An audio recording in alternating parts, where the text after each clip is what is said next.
Hindus in the West are sometimes invited to give a talk explaining their religion at a local college, schoolroom, interfaith group, or even a Christian church.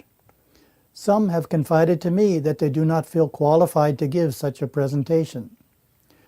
There is clearly a need for an authentic, non-academic introduction to Hinduism that can be presented with confidence on such occasions.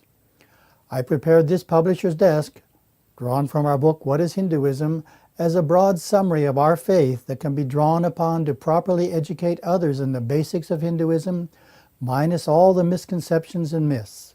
You can get the text at the URL on screen.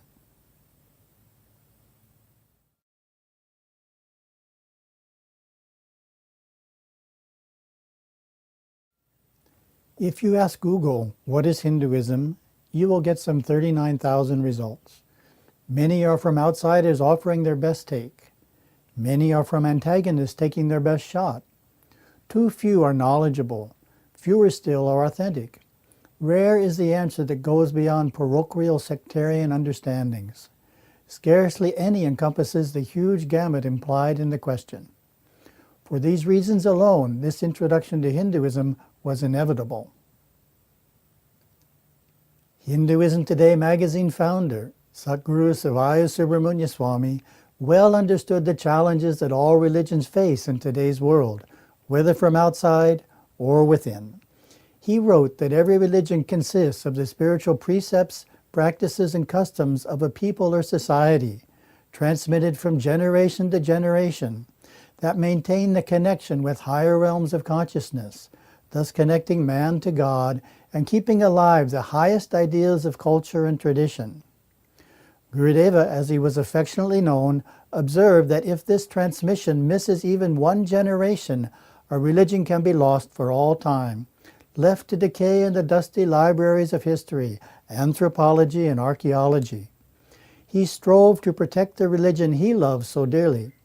He would ask rhetorically, where are the once prominent religions of the Babylonians, Egyptians, Aztecs, Mayans, American Indians, or Hawaiians? Little remains of them. Not long ago it was feared by some and hoped by many that Hinduism, the religion of 1 billion people, 1/6 of the human race living mostly in India, would meet the same fate. That it survived a history of religious conquest and extermination that wiped out virtually every other ancient religion is exceptional. Ironically, this noble faith, having withstood the ravages of invasion, plunder, and brutal domination by foreign invaders for over 1,000 years, stumbled into the 20th century to meet the subtler forces of secularism and the temptations of materialism. Christian propaganda, fabricated by 16th century Jesuit missionaries, empowered by the 19th century British Raj, and carried forth today by the Western and Indian media, had dealt heavy blows over the centuries to the subjugated, prideless Hindu identity. A typical Christian tactic was to demean the indigenous faith, impeaching it as rife with superstition, idolatry, antiquated values, archaic customs, and umpteen false gods. India's communist secular media stressed caste abuse and wretched social ills, branding as radical, communal, and fundamentalist all efforts to stand strong for anything Hindu. But an unexpected Hindu resurgence has burst forth across the globe in the last 20 years, driven in part by the Hindu diaspora and in part by India's newfound pride and influence. Hinduism entered the 21st century with fervent force as recent generations discovered its treasures and its relevance to their times. Hinduism is going digital, working on its faults and bolstering its strengths. Leaders are stepping forth. Parents are striving for ways to convey to their children the best of their faith to help them do better in school and live a fruitful life.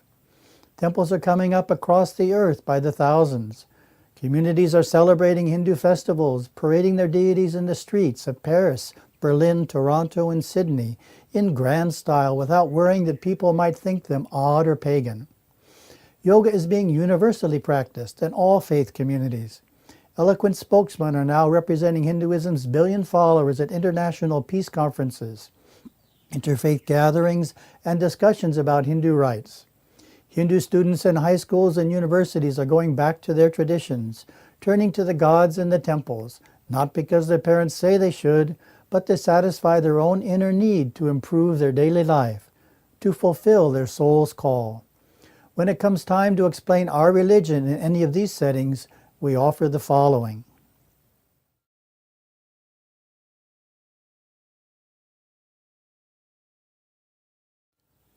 A major reason why those new to Hinduism find it difficult to understand is its diversity. Hinduism is not a monolithic tradition. There isn't a one Hindu opinion on things, and there is no single spiritual authority to define matters for the faith. There are several different denominations, the four largest being Vaishnavism, Saivism, Shaktism, and Smartism. Further, there are numberless schools of thought, or sampradayas expressed in tens of thousands of guru lineages, or paramparas. Each is typically independent and self-contained in its authority. In a very real sense, this grand tradition can be defined and understood as 10,000 faiths gathered in harmony under a single umbrella called Hinduism, or Sanatana Dharma. The tendency to overlook this diversity is the common first step to a faulty perception of the religion. Most spiritual traditions are simpler, more unified, and unambiguous.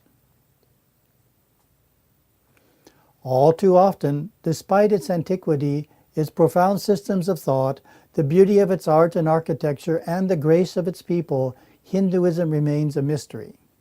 Twisted stereotypes abound that would relegate this richly complex, sophisticated, and spiritually rewarding tradition to little more than crude caricatures of snake charmers, cow worshippers, and yogis lying on beds of nails. Fortunately, there is an easier, more natural way to approach the vastness of Hinduism. From the countless living gurus, teachers, and pundits who offer clear guidance, most seekers choose a preceptor, study his teachings, embrace the sampradaya he propounds, and adopt the precepts and disciplines of his tradition. That is how the faith is followed in actual practice. Holy men and women, counted in the hundreds of thousands, are the ministers, the defenders of the faith, and the inspirers of the faithful.